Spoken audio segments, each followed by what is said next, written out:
নমস্কার বন্ধুরা, science take চ্যানেলে তোমাদেরকে স্বাগত। আজকে আমরা পড়ব অ্যাটমিক স্ট্রাকচারের থার্ড পার্ট আজকে পড়ব। এই পার্টেই আমরা একটা ইন্টারেস্টিং জিনিস আলোচনা করব যে আমাদের এস এর গোল স্ট্রাকচার কেন, পি এর ডাম্বেল স্ট্রাকচার কেন, ডি এর ডাবল ডাম্বেল স্ট্রাকচার কেন। এই স্ট্রাকচারগুলো আসলে কী জিনিস? এতদিন আমরা পড়ে এসেছি যে ইলেকট্রন পরমাণুর চারপাশে ঘুরছে, বোর তত্ত্বও বলেছিল যে একটা নির্দিষ্ট কক্ষপথে ঘুরছে। তাহলে এই স্ফেরিক্যাল স্ট্রাকচার কী জিনিস, আর এই ডাবল ডাম্বেল কী জিনিস, এই ডাম্বেল কী জিনিস, ডাবল ডাম্বেল কী জিনিস, এসপিডি সেই জিনিসটাই কী, এই সমস্ত জিনিসগুলো কিন্তু আমরা আলোচনা করব আজকে। দেখো, তো ভিডিওটা শেষ পর্যন্ত দেখো, তাহলে কিন্তু এই কোশ্চেনের অ্যান্সারগুলো তোমরা পেয়ে যাবে। দেখো, আচ্ছা, এখানে কিছু কিছু ছবি আমরা রিপ্রেজেন্ট করেছি, এইগুলোই কিন্তু actually S P A structure, এটাও এস স্ট্রাকচার, এটাও পি এ স্ট্রাকচার। এইগুলো কীভাবে আসছে, এই জিনিসগুলো আসলে কী, কীভাবে ইলেকট্রন বিন্যাস হচ্ছে, এই সমস্ত কিন্তু আজকে আমরা আলোচনা করব। আজকে মেন যে বিষয়টা আমাদের জানা সেটা হচ্ছে কি, আমাদের কোয়ান্টাম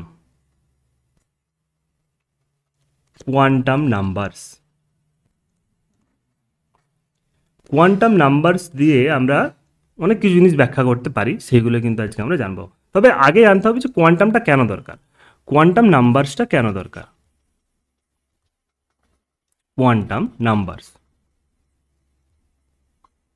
কোয়ান্টাম নাম্বারস জিনিসটা কি আর কেন দরকার, যে যখন কোনো একটা ইলেকট্রন এখানে ঘুরছে, বা ইলেকট্রন আছে পরমাণুর মধ্যে, তখন সেই ইলেকট্রনের প্রকৃতি কেমন, সে কতটা শক্তি অর্জন করে বসে আছে, এই সমস্ত জিনিসগুলোকে ব্যাখ্যা করার জন্য আমাদের কোয়ান্টাম নাম্বার দরকার। আর সেই কোয়ান্টাম নাম্বারটাকে 4টে কোয়ান্টাম নাম্বারে আমরা ভাগ করেছি।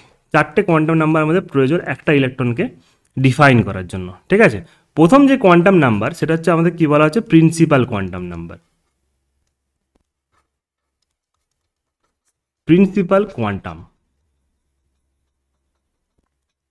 সেকেন্ড হচ্ছে আমাদের গৌণ কোয়ান্টাম, বা এটাকে কি বলা হচ্ছে, আমাদের অ্যাজিমুথাল কোয়ান্টাম নাম্বার।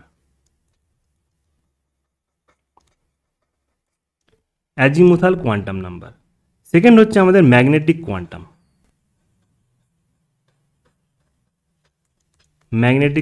আর 4 নম্বর হচ্ছে আমাদের স্পিন কোয়ান্টাম।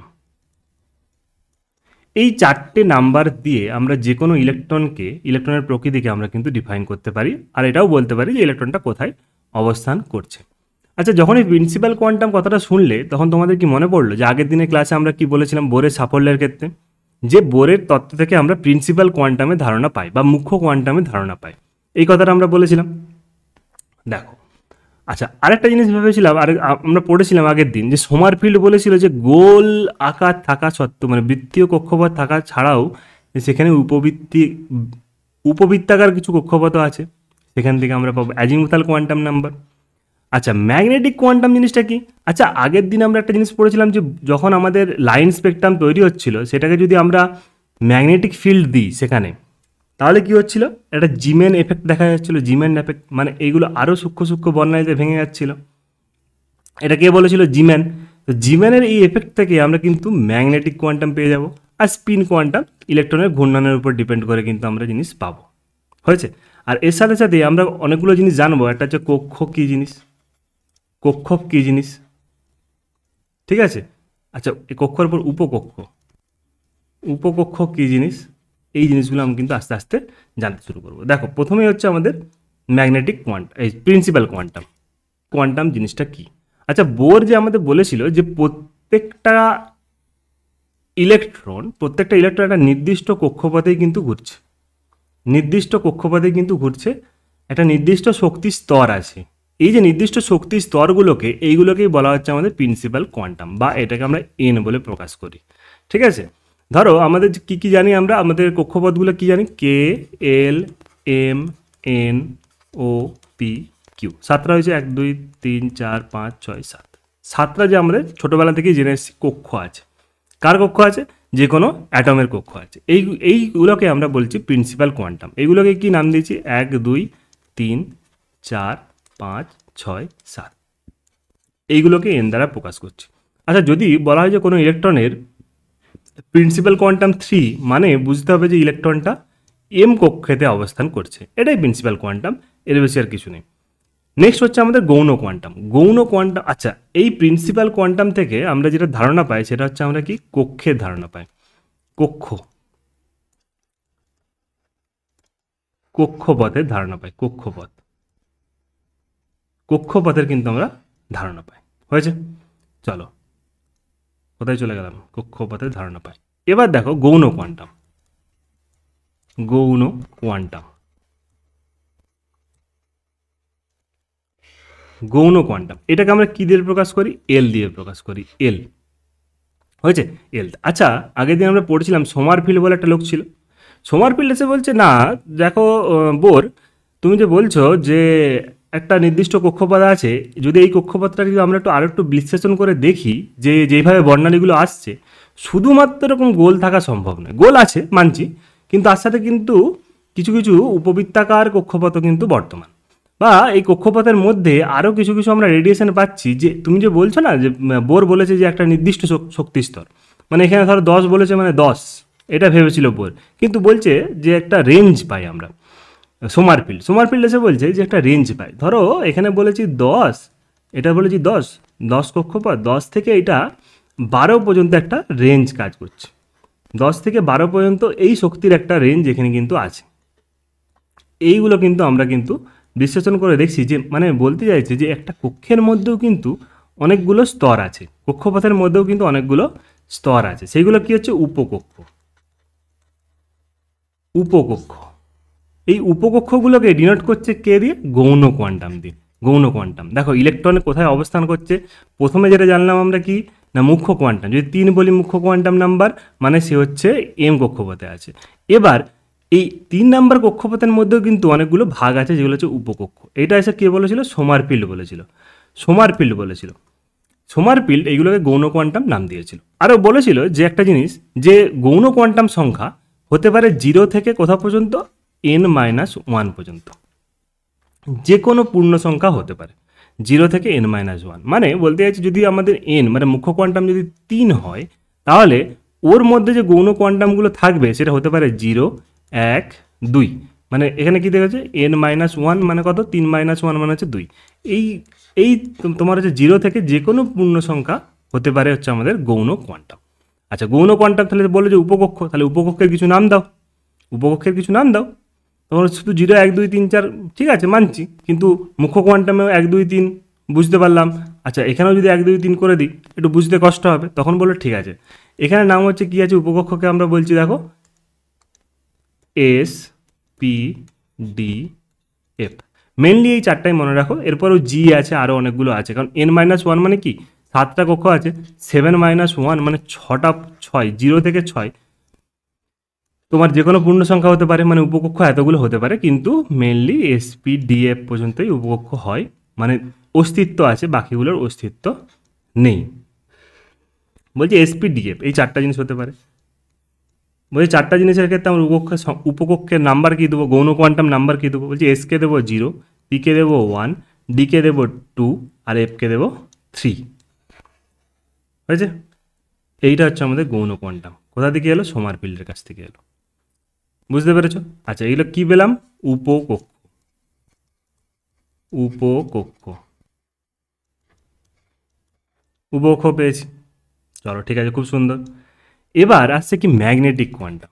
আচ্ছা উপকক্ষে একটা জিনিস মনে রাখবে, উপকক্ষের ক্ষেত্রে আচ্ছা ইলেকট্রন উপকক্ষের মধ্যে ঘুরছে, ইলেকট্রন উপকক্ষের মধ্যে ঘুরছে, ইলেকট্রন উপকক্ষের মধ্যে এভাবে ঘুরছে। আচ্ছা ঘুরলে এর মধ্যে একটা কৌণিক ভরবেগ আছে, কৌণিক ভরবেগ, অ্যাঙ্গুলার মোমেন্টাম, সেটাকে আমরা এল দিয়ে প্রকাশ করছি, বড় এল, ঠিক আছে। আচ্ছা গৌণ কোয়ান্টামকে আমরা ছোট এল দিয়ে প্রকাশ করি, হয়েছে। বলছে বড় এল, এটার পরিমাণটা আমরা এই এল এর নাম্বার থেকেই কিন্তু ব্যাখ্যা করতে পারবো। সেটা কি বলেছে, মানে মানটা বের করতে পারবো, সেটা সেই সংখ্যাটা কী হবে, এল, যে এল এর মানটা হবে গৌণ কোয়ান্টামের মান, ইন্টু l+1, l+1, এটাকে পুরোটা মুছে দাঁড়াও, গুণিত h/2 পাই। এইচ মানে কি, প্ল্যাঙ্কস কনস্ট্যান্ট, ঠিক আছে। এইটা হচ্ছে আমাদের অ্যাঙ্গুলার মোমেন্টাম বা কৌণিক ভরবেগ।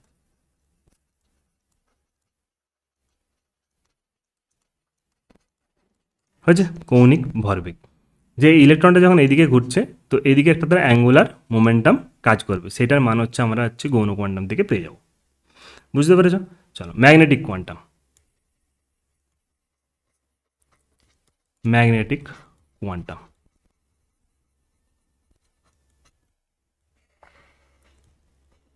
Magnetic quantum. আচ্ছা, ওটা তো সোমারফিল্ড ব্যাখ্যা করেছে। এবার জিম্যান তোমাদেরকে বলেছিলাম না যে আমাদের বোরের যে লাইন স্পেকট্রাম বলেছিল সেটা ব্যাখ্যাটা দিয়েছিল খুব সুন্দর, কিন্তু জিম্যান আর স্টার্ক দুটো লোক এসে বলছে আচ্ছা যদি ম্যাগনেটিক ফিল্ড দিই এখানে কিন্তু আরও ক্ষুদ্র ক্ষুদ্র বর্ণালীতে বিশ্লেষিত হয়ে যাবে। আচ্ছা, স্টার্ক যে লোকটা ছিল সে বলেছিল ইলেকট্রিক ফিল্ড দিল এরকম ছোটো ছোটো ছোটো ছোটো ক্ষুদ্র ক্ষুদ্র বর্ণালীতে আরও বিশ্লেষণ হয়ে যাবে। আচ্ছা, এইগুলো কেন এসেছিলো? আচ্ছা, এইগুলো থাকার কী দরকার আছে? একটা জিনিস মনে রাখবে, যখনই তোমার হচ্ছে তরঙ্গের আকারে বেরোচ্ছে মানে ওটা নির্দিষ্ট শক্তির স্তর আছে। এই শক্তির স্তরের জন্যই কিন্তু আমাদের এই বর্ণালীটা কিন্তু পাচ্ছিলাম, যেটা আমাদের বোর আমরা আগের দিন ব্যাখ্যা করে চলে গেছি। তো বোরের ওই লাইন স্পেকট্রামের মধ্যেও যখন আরও কিছু কিছু শক্তির স্তর ভিতরে ভিতরে পাচ্ছি, তাহলে ইলেকট্রনটা আরও কোনো কোনো কক্ষপথে বিশ্লেষণ হয়ে আছে, মানে আরও অনেক অনেক শক্তির স্তর কিন্তু সেখানে বর্তমান। তো জিম্যান চুম্বকীয় ক্ষেত্র দিয়ে যখন দেখলো এটাকে বিশ্লেষণ করতে পারছি, জিম্যান যখন চুম্বকীয় ক্ষেত্র দিয়ে বিশ্লেষণ করেছে তার জন্য এই কোয়ান্টাম নাম্বারটাকে বলেছে ম্যাগনেটিক কোয়ান্টাম। আচ্ছা, ম্যাগনেটিক কোয়ান্টামটা কিসের জন্য দরকার, কী কারণে দরকার ম্যাগনেটিক কোয়ান্টামটা? ম্যাগনেটিক কোয়ান্টামটা দেখো, এটা হচ্ছে আমরা কি পাবো, অরবিটাল বা কক্ষক পাবো। মানে উপকক্ষের মধ্যেও আরও কিন্তু ছোট ছোট ভাগ আছে, আরও অনেক কক্ষপথ আছে, সেইগুলোকে আমরা বলছি অরবিটাল। প্রিন্সিপাল কোয়ান্টামে পেলাম কক্ষ, গৌণ কোয়ান্টামে পেলাম আমরা কি উপকক্ষ, আর ম্যাগনেটিক কোয়ান্টামে পাবো আমরা কক্ষক। ঠিক আছে, ইন্টারেস্টিং না? ম্যাগনেটিক কোয়ান্টাম আমাদের কি বলছে, মানে তোমার হচ্ছে জিম্যান এসে দেখলো যে যদি এস থাকে, এসের ক্ষেত্রে একটাই আমরা ম্যাগনেটিক কোয়ান্টাম পাবো, ম্যাগনেটিক কোয়ান্টাম। যদি পি এর ক্ষেত্রে দেখি তাহলে তিনটে পাবো। ডি এর ক্ষেত্রে যদি দেখি তাহলে দেখি 5টা পাচ্ছি, আর এফ এর ক্ষেত্রে যদি দেখি তাহলে দেখছি 7টা পাচ্ছি। 7টা ম্যাগনেটিক স্তর পাচ্ছি, স্তর 1 2 3 4 5 6 7। ঠিক আছে, এস এর ক্ষেত্রে একটা পাচ্ছি, পি এর ক্ষেত্রে 3টে পাচ্ছি, ডি এর ক্ষেত্রে 5টা পাচ্ছি, আর এফ এর ক্ষেত্রে 7টা পাচ্ছি। 7টা স্তর পেয়েছি, মানে 7টা করে তোমার মানে এফ এর ক্ষেত্রে 7টা আলাদা আলাদা স্তর পেয়েছি, এনার্জির লেভেল পাওয়া গেছে। সেটা কে বলেছিল? জিম্যান এসে বলছে তাহলে একটা সূত্র আবিষ্কার করে দেখা যাক। বলছে এম এর মানটা কীভাবে হচ্ছে 2l+1, এইটা হচ্ছে আমাদের সূত্র। বলছে যদি আমরা বলি যে পি ব্লকের বা তোমার হচ্ছে পি ব্লক বলছি, পি মানে হচ্ছে গৌণ কোয়ান্টাম, যদি হচ্ছে আমাদের উপকক্ষ হয় পি, এর ক্ষেত্রে কতগুলো ম্যাগনেটিক স্তর পাবো। তখন পি এর আমরা কি জানি, পি এর হচ্ছে কত 1, পি এর 1, তাহলে এখানে যদি আমরা বোঝ করা এল এর মানটা 2 × 1 + 1 সমান 2 2 1 প্লাস 2 2 2, ভুল বলছি, 2 1 2 + 1 মানে হচ্ছে 3। 3টে তোমার হচ্ছে আমাদের ম্যাগনেটিক স্তর পেয়েছি, দেখো 3টে পেয়েছি। আচ্ছা, ডি এর ক্ষেত্রে যদি করি, ডি এর ক্ষেত্রে কী হবে 2 × 2 + 1, কারণ ডি এর ক্ষেত্রে গৌণ কোয়ান্টামের মান কত হচ্ছে 2, তাহলে 2 2 4 + 1 মানে হচ্ছে 5টা পেয়েছি। এফ এর ক্ষেত্রে কটা হবে, 2 × 3 + 1, 3 2 6 + 1 7। আচ্ছা, এস এর ক্ষেত্রে তাহলে কী হবে, এস এর ক্ষেত্রে 2 × 0, এস এর ক্ষেত্রে 0 হয়, এই তোমার হচ্ছে গৌণ কোয়ান্টাম, +1 মানে 2 আর 0 শূন্য হয়ে যাচ্ছে রাশিটা, +1 মানে হচ্ছে একটা স্তর পাচ্ছি। আচ্ছা, এগুলোকে রিপ্রেজেন্ট কীভাবে করেছে, এটা তো স্তরের সংখ্যা, ঠিক আছে, এটা স্তরের সংখ্যা। এই সংখ্যাটাকে কীভাবে রিপ্রেজেন্ট করেছে, ও নিয়েছে একটা গ্রাফ, ঠিক আছে, গ্রাফ নিয়ে বলছে যে যদি এনার্জিগুলোকে এভাবে বসাই, এটা হচ্ছে 0 যদি ধরি, এটা হচ্ছে 0, এদিকে +1, এদিকে -1, এদিকে -2 -3 +2 +3। বলছে শুধু এসের ক্ষেত্রে একটাই স্তর থাকবে যেটা হচ্ছে 0, এসের ক্ষেত্রে শুধুমাত্র 0। পি এর ক্ষেত্রে বলেছি কটা, পি এর ক্ষেত্রে 3টে স্তর পাই আমরা, 3টে স্তর পেলে কী করবো, টোটাল 3টে গুনবো, -1 থেকে +1, -1 0 +1। আচ্ছা, ডি এর ক্ষেত্রে কটা বলেছি 5টা যদি নিতে 0 এদিকে, আর এদিকে দুটো নিয়ে নিলে তাহলে 5টা হয়ে যাবে, এদিকে দুটো 4টে, একটা 5টা, মানে -2 -1 0 +1 +2। এফের ক্ষেত্রে কটা বলেছি 7টা। 7টা মানে কি 0টা একটা তো আছেই, 0 একটা আছে, আর আমাদেরকে 3 3 6টা নিতে হবে। তাহলে এদিক থেকে 3টা, এদিক থেকে 3টা যদি নিয়ে নিই তাহলে -3 -2 -1 0 +1 +2 +3। এইগুলো হচ্ছে আমাদের স্তর আলোচনা করেছে। তাহলে আমাদের ম্যাগনেটিক কোয়ান্টাম পেয়ে গেছি। আচ্ছা, ইলেকট্রনকে তাহলে বসাতে শুরু করে একটা জিনিস ভাবার সুযোগ করি। ধরো এম কক্ষপথে আছে একটা ইলেকট্রন, তাহলে তার এন তো সমান হয়ে যাবে 3। আচ্ছা, যদি বলি এস, এই এনের মধ্যে কোনটায় কোনটায় থাকতে পারে, এই এমের মধ্যে কী থাকতে পারে, এস পি ডি, 3টে থাকতে পারে। তোমরা বলো এফ কেন থাকবে না, এফ কেন থাকবে না? কারণ 3 - 1 পর্যন্ত থাকতে পারে। কে বলেছিল যে গৌণ কোয়ান্টাম এল, এল 3 - 1 মানে হচ্ছে কত 2। তাহলে 0 তো এস, 1 হচ্ছে পি আর 2 হচ্ছে ডি, তাহলে এই 3টেই থাকতে পারে এমের ক্ষেত্রে। আচ্ছা, তোমাদের পুরোটা বোঝানোর জন্য চেষ্টা করি, পুরোটা। আচ্ছা, এম নয়, এন দিয়ে, এন দিয়ে দেখি। আচ্ছা, এগুলোকে মুছি দাও।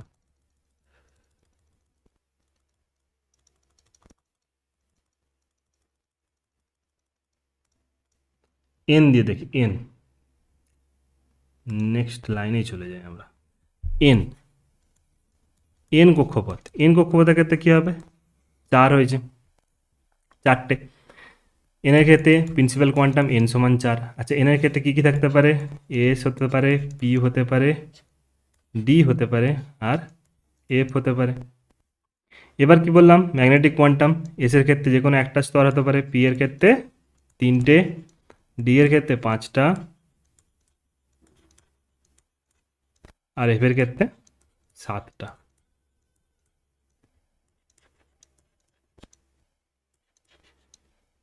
সাতটা ম্যাগনেটিক কোয়ান্টাম হতে পারে। সেলের ক্ষেত্রে 0 1 2 3, এগুলো এল হতে পারে, স্মল এল। এবার বলছে প্রত্যেকটা যে কক্ষক পেয়েছে, অরবিটাল পেয়েছে, অরবিটাল ধারণা কোথা থেকে পেলাম, জিম্যানের কাছ থেকে। এবার বলছে প্রত্যেকটাতে 2টো করে ইলেকট্রন ধরতে পারে, 2টো করে ইলেকট্রন ধরতে পারে। এর মধ্যে 2টো হতে পারে, এর মধ্যে 2টো হতে পারে, এটার মধ্যে 2টো। প্রত্যেকটা কক্ষপথে 2টোর বেশি ইলেকট্রন কিন্তু ধরছে না, 2টোর বেশি ইলেকট্রন ধরছে না। এবার বলছে 2টো ইলেকট্রন কি একই দিকে ঘুরবে না অপোজিট দিকে ঘুরবে? তখন বলছে একটা যদি একদিকে ঘুরে আর একটা কিন্তু তার অপোজিট ডাইরেকশনে ঘুরবে। এখান থেকে ধারণা এলো কি স্পিন কোয়ান্টামে।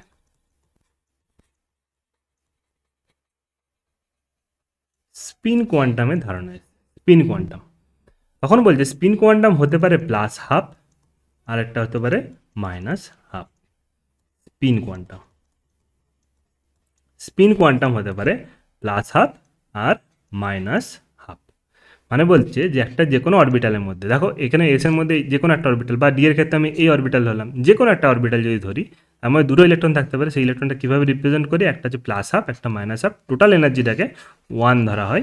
সেখানে একটা স্পিনকে যদি হাফ স্পিন ধরা হয়, সেটা প্লাস একদিকে ঘুরে, শুধু প্লাস মাইনাসটা শুধু ডাইরেকশন বোঝায়, আর একটা -12 যেটা হচ্ছে অপোজিট ডাইরেকশনে ঘুরছে। যে টোটাল হচ্ছে আমাদের, যদি আমি 1 ধরি, আর প্লাস আর মাইনাসটাকে শুধুমাত্র ডাইরেকশন প্রকাশ করার জন্য বলা হচ্ছে।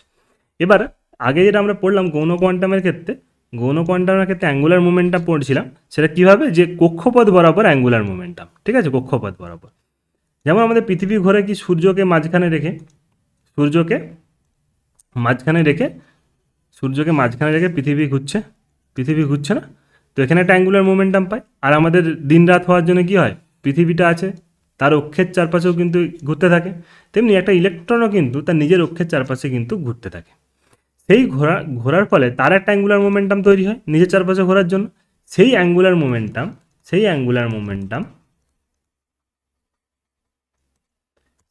মোমেন্টামের মানটা হয়, যদি সেটাকে বড় এস ধরি, সেটার মান হয় একই, সূত্র একই, ছোট এস মানে স্পিনের মানটা s+1 ইন্টু h/2π।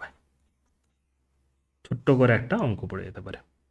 আচ্ছা, এবার ধরো তোমাদেরকে কটা এক্সাম্পল নিয়ে করার চেষ্টা করি। বলছে ধরো তোমাদের একটা ইলেকট্রন, আগে ইলেকট্রনটা দেখে নিই। একটা ইলেকট্রন ভালো হচ্ছে আমাদের 4 নম্বর কক্ষপথে আছে, 4 নম্বর কক্ষপথ মানে এন কক্ষপথে আছে, এন কক্ষপথে আছে। বলছে দেখো এর মধ্যে বলছে এর এল এর মান বলে দিয়েছে আমাদের 2, ঠিক আছে, এল এর মান বলে দিয়েছে 2, এন এর মান বলে দিয়েছে 4, ঠিক আছে। এম যে কোনো একটা হতে পারে, এম বলে দিয়েছে 0, এম তো তোমাদের হচ্ছে বললাম রেঞ্জ থেকে বলবে 0, আর এস বলে দিয়েছে +½ বলছি ইলেকট্রনটা কীভাবে আছে বলতে পারবে? ঠিক আছে, কোনো অসুবিধা নেই। এই হচ্ছে কক্ষপথ, একটা কক্ষপথ, দুটো, তিনটে, চারটে, আর আঁকার দরকার নেই। বলছি যে ইলেকট্রনটা এর মধ্যে আছে অবশ্যই, যেহেতু N4 বলেছে। আচ্ছা, এবার কি বলেছে? এল সমান কি বলেছে? 2। এল সমান বলেছে কি? 2 কি হতে পারে? 0 হচ্ছে এস, 1 হচ্ছে পি, 2 হচ্ছে ডি। তাহলে এর মধ্যে যদি একে স্তর হিসেবে ভাগ করি, এই ছোটো অংশটা যদি ভাগি, মানে ভাঙি আমরা, যে ছোটো অংশটা নিয়ে এসেছি, তাহলে এর মধ্যে একটা এসপিডি আছে, এসপিডিএফ আছে। এর মধ্যে ডিতে আছে, ডিতে অবস্থান করছে ইলেকট্রনটা। আচ্ছা, ডি এর মধ্যে যে 5টা ভাগ আছে, এই ডিটা যদি আমরা আরও ভাগ করি, আমরা আরও ভাগ করি, তাহলে 5টা পাবো। 1 2 3 4 5, 5টা আছে। এর মধ্যে মাঝখানের কোনো একটাতে আছে, 0তে আছে ইলেকট্রনটা, আর +1 মানে একটা নির্দিষ্ট দিকে ঘুরছে। মাথায় ঢুকলো যে ইলেকট্রনটা কীভাবে আমরা এনার্জিটাকে তার সেট করছি। এই কোয়ান্টাম নাম্বারের কারণটা কি না, একটা ইলেকট্রন কোথায় অবস্থান করছে, তার প্রকৃতিটা কি, কোথায় আছে, তার একদম তার বড় থেকে ছোটোর দিকে, মানে বড় যে কক্ষপথ আছে, মানে বড় থেকে আস্তে আস্তে আস্তে আস্তে ক্ষুদ্রর দিকে একদম ভাগ করে করে যে একদম স্পেসিফিক কোন জায়গাতে আছে সেটাকে বোঝানোর জন্যই কিন্তু আমাদের এই কোয়ান্টাম নাম্বারগুলো প্রয়োজন। আচ্ছা, কোয়ান্টাম নাম্বার সব আবিষ্কার হয়েছে, সবাই বলেছে। এই সময় পাউলি বলে একটা লোক ছিল। পাউলি একটা অপবর্জন নীতি দিয়েছে, ঠিক আছে? অপবর্জন নীতি দিয়েছে। পাউলি অপবর্জন নীতি দিয়ে বসে আছে। কি বলছে? সে বলছে যে যে কোনো একটা পরমাণু যদি ধরি, কোনো একটা নির্দিষ্ট কোনো একটি পরমাণুর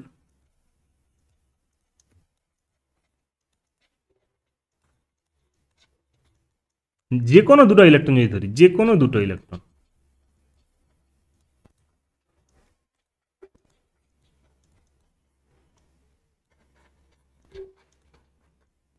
যদি ইলেকট্রন ধরি, ওই তার সব কোয়ান্টাম নাম্বার সমান হতে পারে না। সমান মানে কি? সব কোয়ান্টাম নাম্বার কি?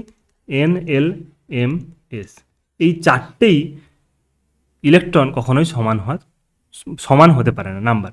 দেখো বলছে যদি এনও সমান হয়ে যায়, ধরো সব যেই দুটো ইলেকট্রন ধরেছি তারা হচ্ছে 4 নম্বর কক্ষপথেই আছে, মানে এন কক্ষপথে আছে। আচ্ছা, কোনো অসুবিধা নেই। দুটো ইলেকট্রনই এস অরবিটালে আছে, তাহলে দুজনের ক্ষেত্রে এল এর মানটাও সমান হবে।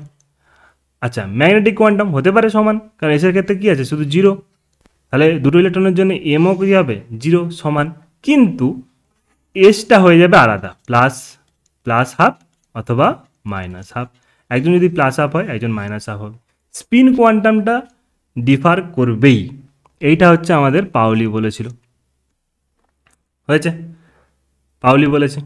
এবার আসছি, দেখো পাউলি এটা বলে দিয়েছে। এবার বলছে ঠিক আছে, কোয়ান্টাম নাম্বার আবিষ্কার হয়ে গেছে, সব আবিষ্কার হয়ে গেছে, তাহলে ইলেকট্রন বিন্যাসটা করি। এতদিন পর্যন্ত আমরা জেনেছি কক্ষপথের বিন্যাস করেছি, যে এখানে ইলেকট্রন আছে, কে, L, M, N, O, P, Q.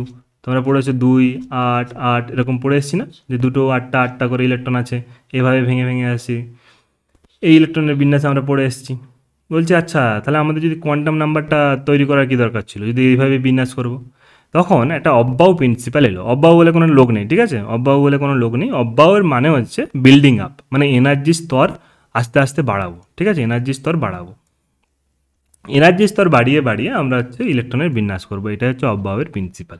মানে সব থেকে কম এনার্জিতে আগে ইলেকট্রনকে ঢুকাবো, যেখানে কম এনার্জি পাবে সেখানে আগে ইলেকট্রন ঢুকে যাবে। তারপরে আস্তে আস্তে কী হবে, ইলেকট্রনের যত মানে কক্ষপথে যত শক্তি বাড়বে, ইলেকট্রনকে ঢোকাতেও কিন্তু আমাদের তত কষ্ট হবে। তো সেইভাবে কিন্তু আমাদের বিল্ডিং আপ করা হচ্ছে, মানে ইলেকট্রনের একটা বিল্ড করা হচ্ছে, ইলেকট্রন বিন্যাস করা হচ্ছে। সেটাই হচ্ছে আমাদের অব্বাউ প্রিন্সিপাল। তাহলে দেখো, অব্বাউ প্রিন্সিপাল অনুযায়ী আমরা যদি ইলেকট্রনের বিন্যাস করি, ঠিক আছে? অব্বাউ প্রিন্সিপাল থেকে ইলেকট্রনের বিন্যাস করব।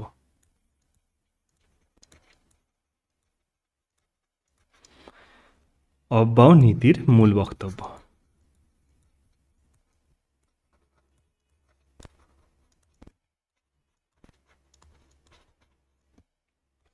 অব্যয় নীতি থেকে আমরা মূল বক্তব্য থেকে ভাগ করছি। কীভাবে ইলেকট্রন বিন্যাস করবো দেখো, অব্যয়ে যে ইলেকট্রন বিন্যাস বলেছিল, ও বলেছিল যে n প্লাস এল এর মান যেখানে যেখানে ছোট হবে, n মানে হচ্ছে মুখ্য কোয়ান্টাম নাম্বার, এল মানে হচ্ছে গৌণ কোয়ান্টাম নাম্বার, বই যেখানে যেখানে কম হবে তার শক্তি, যেখানে যেখানে কম হবে সেখানে শক্তিও কম,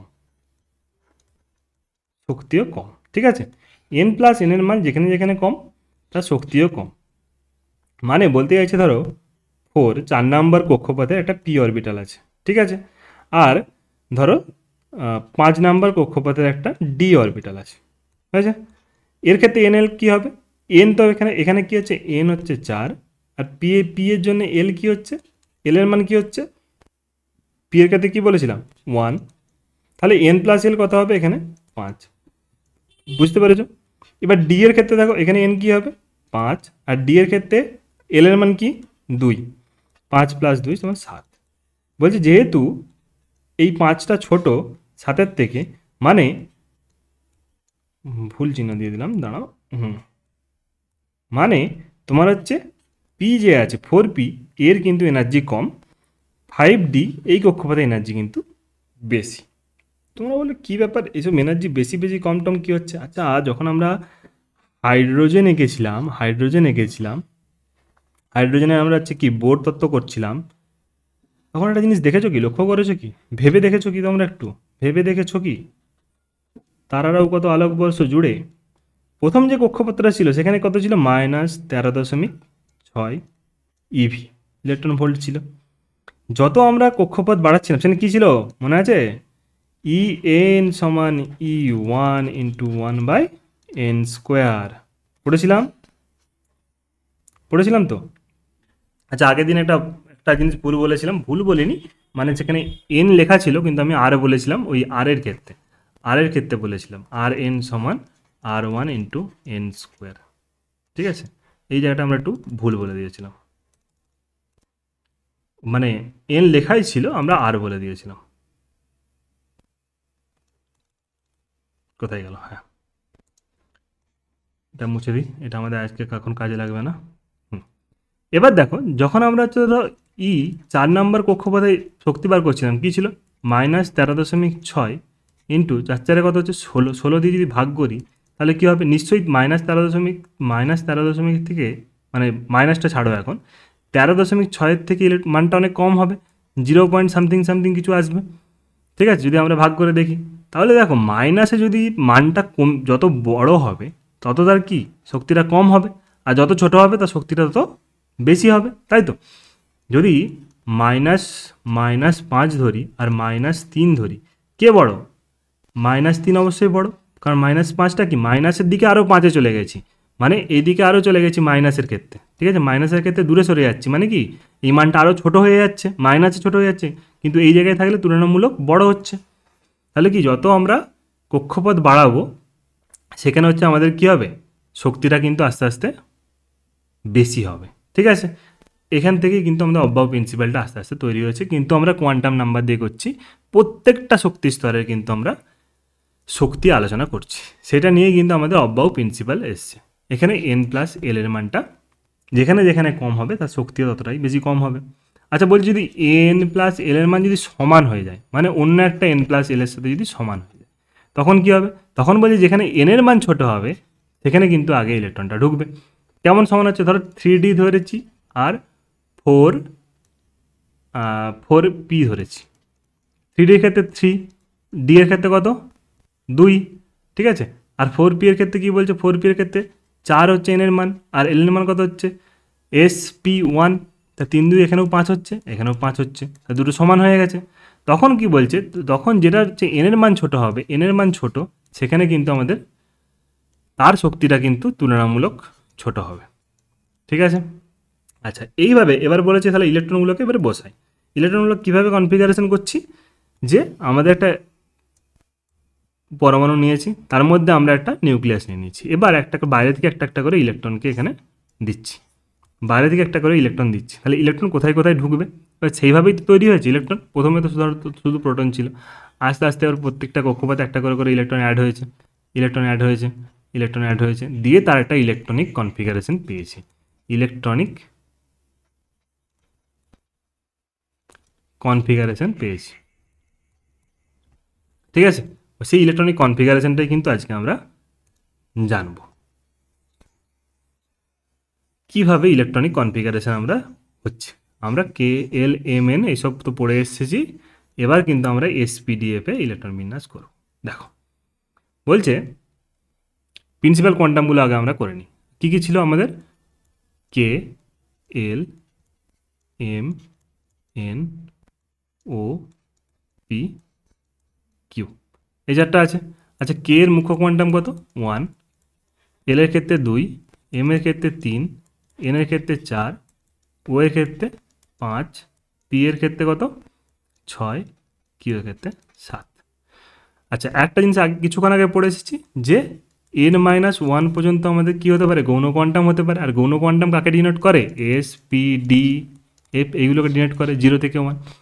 আচ্ছা, কে এর ক্ষেত্রে এল এর মান কত হবে? 0, মানে একটাই কক্ষপথ থাকতে পারে যেটা হচ্ছে এস, তাহলে কে এর ক্ষেত্রে এস থাকতে পারে। এল এর ক্ষেত্রে কত থাকতে পারে? এস আর পি, কারণ n-1 যদি করি 2 - 1 সমান হচ্ছে 1 হতে পারে, তাহলে 0 আর 1 হতে পারে। 0 মানে এস আর 1 মানে পি। 3 ক্ষেত্রে কী হয়? এস পি ডি হতে পারে।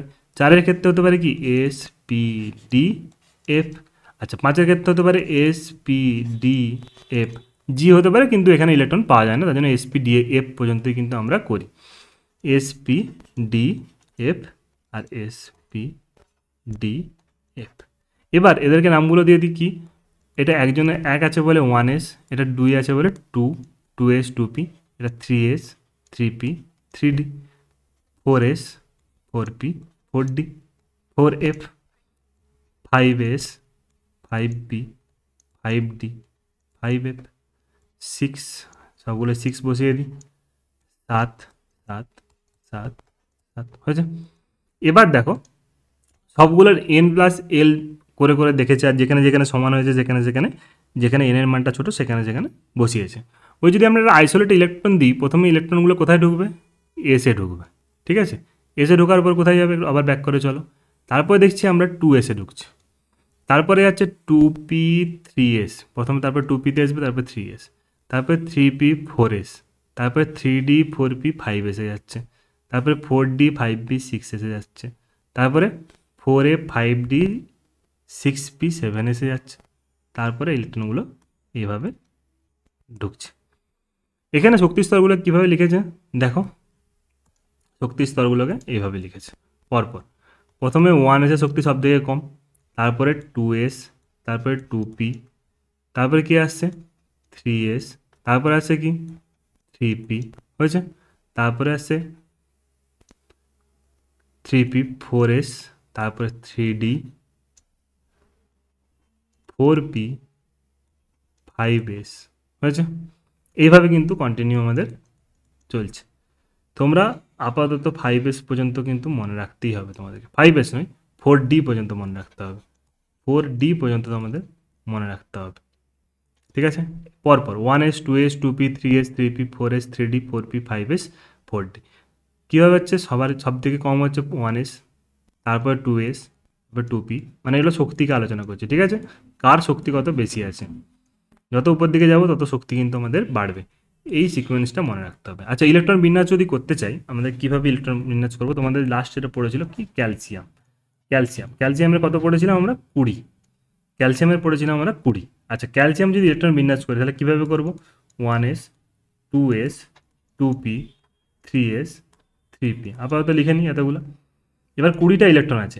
এবার একটা করে জিনিস ভাবো, যখন ম্যাগনেটিক কোয়ান্টাম যখন পড়লাম, ম্যাগনেটিক কোয়ান্টাম পড়ার সময় তোমাদেরকে একটা জিনিস বলেছি আমি কি, যে প্রত্যেকটা যে কক্ষপথ তৈরি হয়েছিল তাতে 2টো করে ইলেকট্রন ধরতে পারে। আচ্ছা, 2টো করে ইলেকট্রনের মধ্যে কি এসের ক্ষেত্রে কটা ইলেকট্রন ধরতে পারে? 2টো, এর বেশি ইলেকট্রন ধরা সম্ভব নয়, কারণ একটাই অরবিটাল আছে বা কক্ষক আছে। ঠিক আছে, 2টো। পি এর ক্ষেত্রে 3টে অরবিটাল আছে, 3টে কক্ষ, 3টে ম্যাগনেটিক ফিল্ড পাচ্ছিলাম, তোমার হচ্ছে স্তর পাচ্ছিলাম, মানে 3টে কক্ষপথ আছে, প্রত্যেকটায় 2টো করে ইলেকট্রন, মানে টোটাল 6টা ইলেকট্রন বেশি ধরতে পারে না। ডি এর ক্ষেত্রে 5টা পেয়েছিলাম, তাহলে প্রত্যেকটা 2টো করে হলে 10টা ইলেকট্রন ধরতে পারে। এফ এর ক্ষেত্রে কত পেয়েছিলাম? 7টা, যদি 2টো করে ইলেকট্রন ধরে তাহলে 14টা ইলেকট্রন ধরতে পারে। সেটাই কিন্তু আমরা এখানে অ্যাপ্লাই করব। হয়েছে? কোথায় গেল? হ্যাঁ, চলে এসছে। আচ্ছা, 20টা ইলেকট্রন আমাদের কাছে আছে, 20টা ইলেকট্রনকে দিতে হবে। প্রথমে যে ইলেকট্রন দিলাম, প্রথমে একটা ইলেকট্রন দেবো, 1s ঢুকে যাবে, 2টো ইলেকট্রন দেবো, 1s ঢুকে যাবে। ওয়ান এসে দুটো ইলেকট্রন ঢুকে যেতে পারে, 2 এসেও ক্ষেত্রে দুটো ইলেকট্রন ধরে যেতে পারে, 2p এর ক্ষেত্রে 6টা ইলেকট্রন ধরতে পারে। আচ্ছা কতগুলো ইলেকট্রন? 6, 7, 8, 9, 10, 10টা ইলেকট্রনের মধ্যে হয়ে গেছে। এখন আমার কাছে 10টা পড়ে আছে, তাহলে দিতে পারি। এসের ক্ষেত্রে আরও দুটো দিতে পারি, কারণ এসের ধারণ ক্ষমতা কত? 2, দুটো ইলেকট্রন ধরতে পারে, তাহলে 10টার মধ্যে 10টা ইলেকট্রন পড়ে আছে, দুটো দিতেই পারি, কোনো অসুবিধা নেই।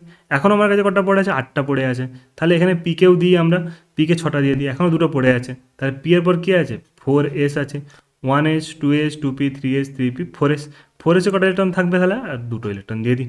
আচ্ছা যদি আমরা কে এল এর ক্ষেত্রে পড়েছি না, কে এল এম,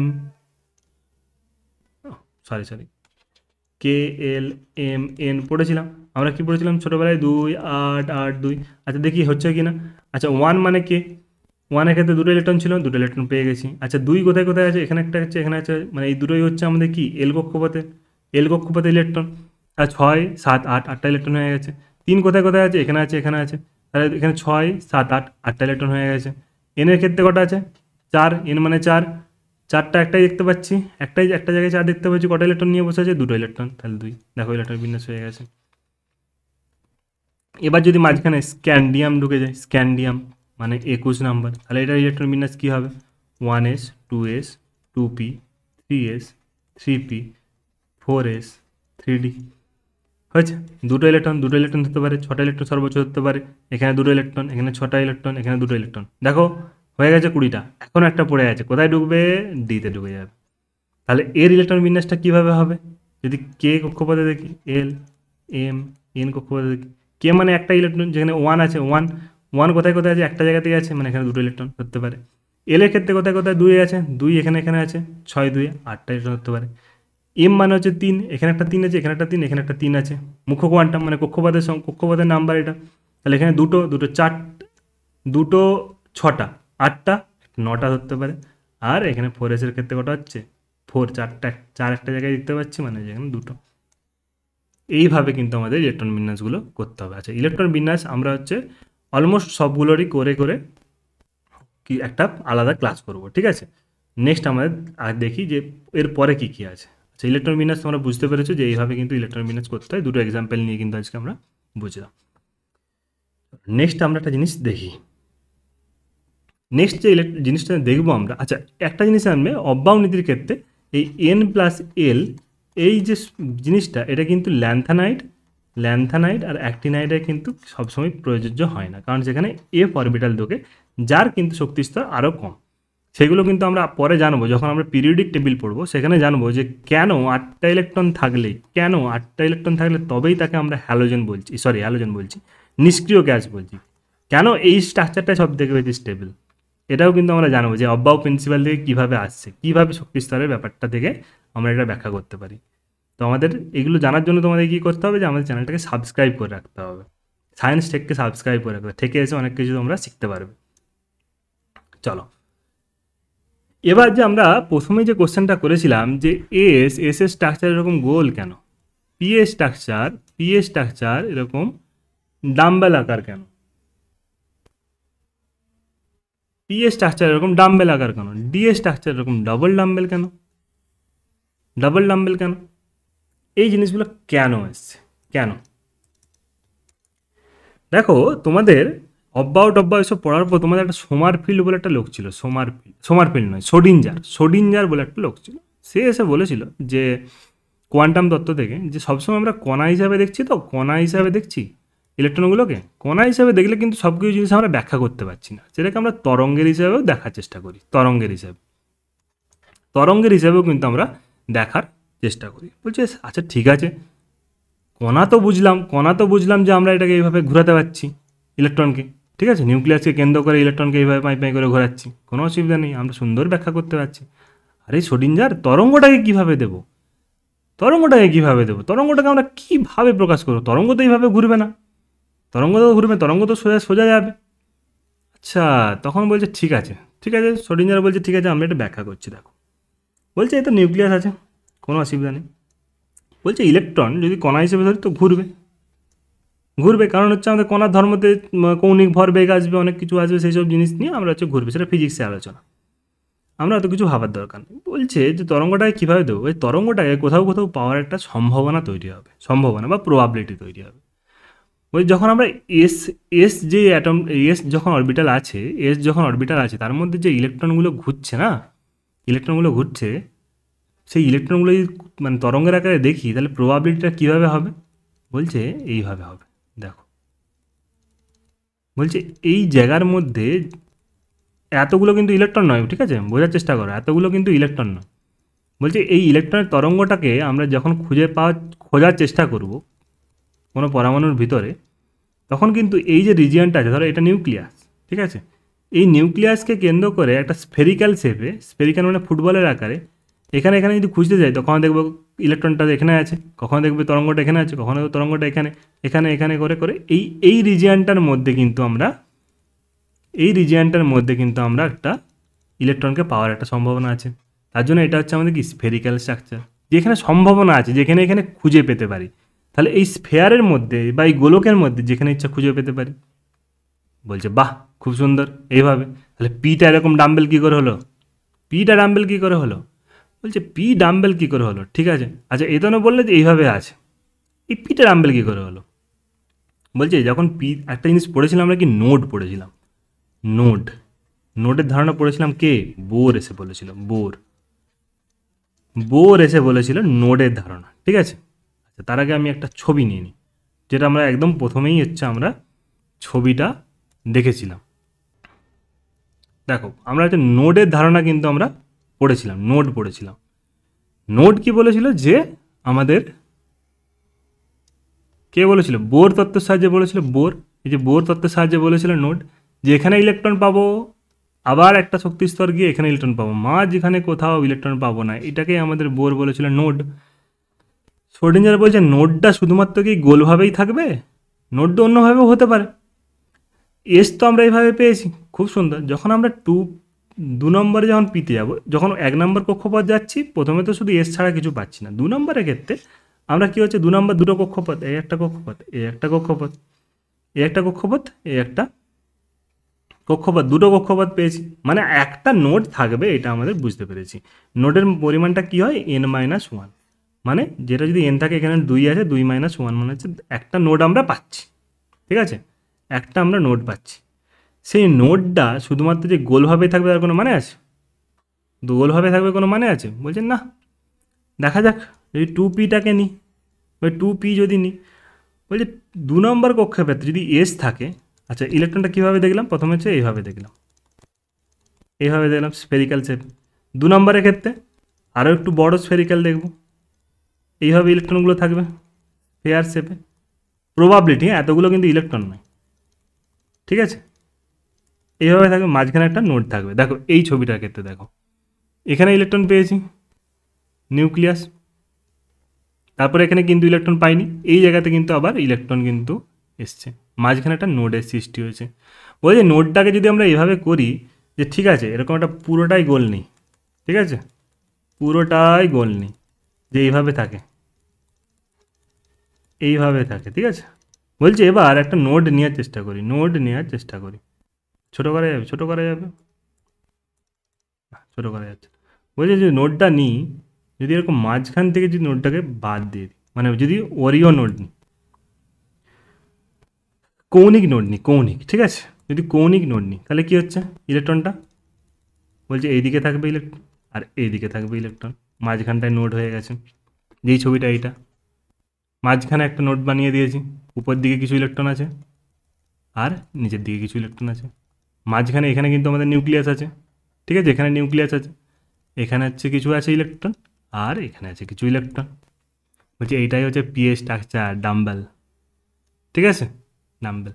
বলছে এইভাবে প্রবাবিলিটি যদি ব্যাখ্যা করি আমাদের শ্রোডিঞ্জারের ক্ষেত্রে, তখন বলেছিল যে এইভাবে কিন্তু আমরা ব্যাখ্যা করতে পারি, যেটা এখানে আমাদের ইলেকট্রনগুলো পাওয়ার একটা খুব সম্ভাবনা আছে, খুব বেশি সম্ভাবনা আছে, ঠিক আছে। যত আমরা দূরের দিকে যাবো তত ইলেকট্রনের পাওয়ার সম্ভাবনাটা কিন্তু কমে যাচ্ছে। দেখো এখানে সবথেকে বেশি ব্রাইট হয়ে আছে, মানে এখানেই সবথেকে বেশি ইলেকট্রনটাকে পাবো, এখানে সবথেকে বেশি ইলেকট্রনটাকে পাবো। এটা হচ্ছে পিএ স্ট্রাকচার। এটা দেখো, এটা 3s এর স্ট্রাকচার। কটা নোট পাচ্ছি, 3s মানে একটা নোট, দুটো নোট পেয়েছি, ঠিক আছে, ইলেকট্রনগুলোকে এখানে পাওয়ার সম্ভাবনা বেশি। আচ্ছা যে 3তে পিও আছে, পি যদি হয় তাহলে এখানে হচ্ছে কী ছিল, 2p-টা ছিল ছোটো, এরপরে যদি আরও কি, এখানে একটা নোট বানিয়ে দিয়েছি, এদিকে একটা নোট পেয়েছি আলাদা করে, আর এখানে আচ্ছা 3p এর ক্ষেত্রে 3p এর 3 এসছে মানে কত নোড হবে 3 - 1 মানে দুটো নোড হবে। আচ্ছা একটা নোড এভাবে গোলাকার নোড পেয়েছি, আর একটাকে বলেছি আমরা কৌণিক নোড বানিয়ে দিয়েছি। নোড মানে কি মাঝখানে ফাঁকা করে দিয়েছি। আর দেখো এখানে কিছু ইলেকট্রন পাচ্ছি আর এখানে কিছু ইলেকট্রন পাচ্ছি। এটা 3 ডাইমেনশনে ভাবার চেষ্টা করে, একটা গোলককে নিয়ে ভাবার চেষ্টা করে, এটা 2D-তে রিপ্রেজেন্ট করা আছে। এখানে আছে কিছু ইলেকট্রন, এখানে কিছু ইলেকট্রন পাচ্ছি, তাহলে কি হচ্ছে এই স্ট্রাকচার ডাম্বেল হয়ে যাচ্ছে। আচ্ছা যখন আমরা SPD-তে যখন আসছি, আচ্ছা যদি বলছে আচ্ছা 3 নম্বরে কী আছে আমাদের ডি অরবিটাল আছে, 3 নম্বরে ডি অরবিটাল আছে, 3 নম্বরের ক্ষেত্রে আমরা কি দুটো নোড পাচ্ছি। এই পিটাকে দেখানোর জন্য কি করলাম, একটা গোলীয় নোড নিলাম আর একটা কৌণিক নোড নিয়েছি, মাঝখান দিয়ে ভাগ করেছি। বলছে আচ্ছা দুটোকেই যদি কৌণিক করে দিই, এই গোল স্ট্রাকচার ছিল, ধরো গোল স্ট্রাকচার ছিল, মানে গোল স্ট্রাকচার মানে কি এইভাবে ইলেকট্রনগুলোকে পাওয়ার সম্ভাবনা ছিল, ঠিক আছে। যদি আমরা এই দিক থেকে আর এই দিক থেকে দুদিক থেকে কেটে দিই, আয় দেখো দুদিক থেকে কেটে দিয়েছে, ডবল ডাম্বেল পেয়ে গেছি। এই একটা ডাম্বেল আর এই একটা ডাম্বেল, 3D স্ট্রাকচার পেয়ে গেছি। বুঝতে পারছো যে এইভাবে কিন্তু আমাদের ইলেকট্রনগুলো কিন্তু বিন্যস্ত হয়ে আছে। হয়েছে ইলেকট্রন বিন্যাস, বুঝতে পেরেছো তোমরা? আশা করছি তোমাদের খুব ভালো লেগেছে। কেউ এভাবে বোঝাবে বলে আমার মনে হয় না, কারণ আমাদের যখন পড়েছিলাম আমাদেরকেও তখন এইভাবে কেউ বোঝায়নি, যে আমরা বুঝতেই পারতাম না যে জিনিসটা কী।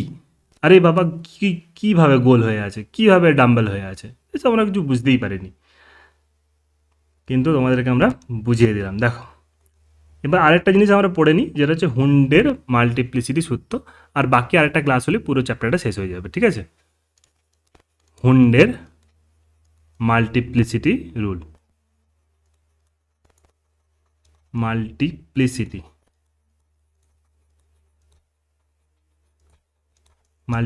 সূত্র। হুন্ডের মাল্টিপ্লিসিটি সূত্রটা কি বলেছে দেখো, আমরা ম্যাগনেটিক কোয়ান্টাম থেকে বুঝতে পেরেছিলাম যে এস এর ক্ষেত্রে একটা আছে, পি এর ক্ষেত্রে তিনটে আছে, px py pz। আচ্ছা তোমরা বলবে এই px py pz কি হলো, কোথা থেকে এলো? আচ্ছা এই যে আমরা কৌণিক নোডটা নিচ্ছিলাম, কৌণিক নোডটা নিয়ে দুটো স্ট্রাকচার করছিলাম। এবার যদি আমরা ভাবি যে আমরা 3 ডাইমেনশন যদি ভাবি,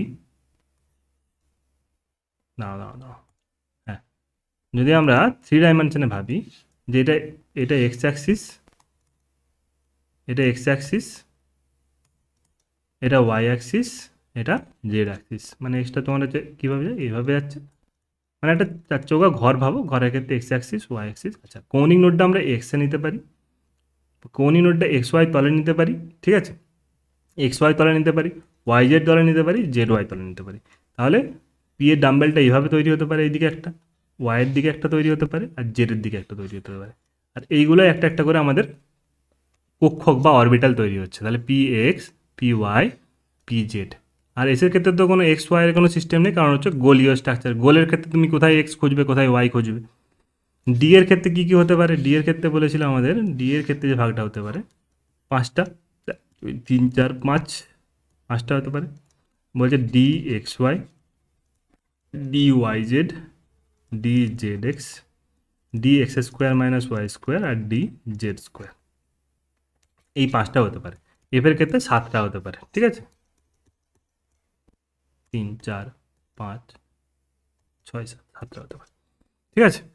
বলেছিল যে এই যে অরবিটালগুলো আছে সবগুলো কিন্তু একই এনার্জি স্টেট, মানে কি যে শক্তি প্রায় সমান, ঠিক আছে। তোমরা বলে এই তো আপনি বললেন যে প্রত্যেকটার কক্ষপথ শক্তি আলাদা আছে, n+l রুল পড়লাম, তাহলে এই ব্যাপারটা কোথা থেকে এলো যে সবাই একই লেভেলে আছে, শক্তিতে আছে। আচ্ছা এই একই লেভেলে কী করে আছে, এই যে n+l যখন আমরা ম্যাগনেটিক কোয়ান্টাম পেয়েছিলাম তখন চুম্বক ক্ষেত্র দেওয়ার ফলে এগুলো স্প্লিট হয়ে একটা শক্তি স্তর দেখাচ্ছিল, ঠিক আছে। সেখান থেকে আমরা ব্যাখ্যা করে বুঝলাম যে 3টে আছে, কিন্তু এই চুম্বক ক্ষেত্র না দিই তাহলে কিন্তু এরা কিন্তু অলমোস্ট সেম স্তরে আছে। এখানেই হুন্ড এসে বলেছিল যদি ইলেকট্রন আমরা দিতে থাকি, প্রথমে একটা করে ইলেকট্রন ঢুকবে, প্রত্যেকটা একই স্পিন, সবই যদি প্লাস স্পিনে ঢুকে তাহলে সবগুলো কিন্তু প্লাস স্পিনে ঢুকবে।